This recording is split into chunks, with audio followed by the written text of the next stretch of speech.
ذرا بات پڑوسی ملک پاکستان کی بھی کرتے ہیں اور پاکستان کے سابق سفیر کا بڑا بیان سامنے آیا ہے اور پاکستان کے سابق سفیر عبدالباسط کا یہ دعویٰ ہے کہ 5 اگست سن 2019 کے بعد بھی بھارت اور پاکستان کے بیچ مذاکراتی عمل کئی معاملوں پر جاری رہا، جن میں سرحدوں پر سیز فائر بھی ایک بنیادی معاملہ تھا۔ بڑا بیان پاکستان کے سابق ہائی کمشنر برائے ہندوستان اور پھر سیکرٹری خارجہ بھی ہو رہے ہیں عبدالباسط کچھ دیر کے لیے، ان کا بڑا بیان سامنے آیا ہے اور اس بیان کے آنے کے بعد ان کا ماننا ہے کہ OIC جس طریقے سے مکمل طور پر علیحدہ ہو گئی ہے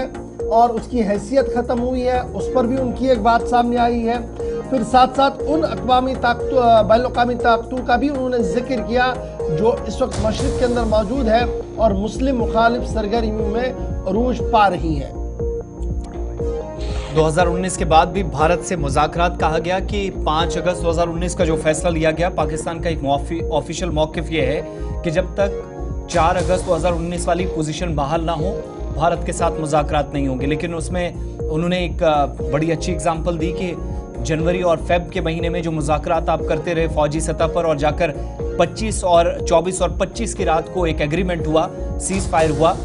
وہ مذاکرات پھر کیسے تھے؟ ایک سوال یہ پوچھا گیا۔ دوسرا، وہ تمام لوگ جو کشمیر کی وکالت کر رہے تھے ان میں اتحاد نہیں ہے، یہی وجہ ہے کہ OIC کا اجلاس بلایا جاتا ہے، ایک باضابطہ گروپ پاکستان کے اندر بھی ہے اور ایک OIC کے اندر بھی ہے، مسئلہ کشمیر کے حل کی جو بات کرتا ہے، لیکن جب بلایا گیا تو چائے پانی ہوتا رہا اور کبھی پاکستان کے خارجہ سیکرٹری چلے گئے، وزیر اعظم نے خود اس میں عدم دلچسپی کا اظہار کیا اور کبھی وزیر خارجہ کو بھیجنا۔ یہ بتاتا ہے کہ پاکستان کے اندر اپنی جو اقتصادی بدحالی وہ تو پریشانی ہے ہی، لیکن یہ نان سیریسنس اتنی ہے کہ جو ان کے اتحادی تھے، جس میں تازہ حوالہ انہوں نے دیا رجب طیب اردوغان کا، جنہوں نے حال ہی میں UN کے اندر سپیچ کی پچھلے ہفتے، لیکن کوئی کشمیر کا ذکر نہیں تھا۔ یہ سارے معاملات ان کے مطابق مسئلہ کشمیر پر بھارت کو مضبوط کر۔ جو پاکستان کے سابق سفیر ہیں ان کا یہ بھی ماننا ہے کہ 5 اگست کے بعد بھارت سرکار کا موقف اور زیادہ مضبوط ہوا اور پوزیشن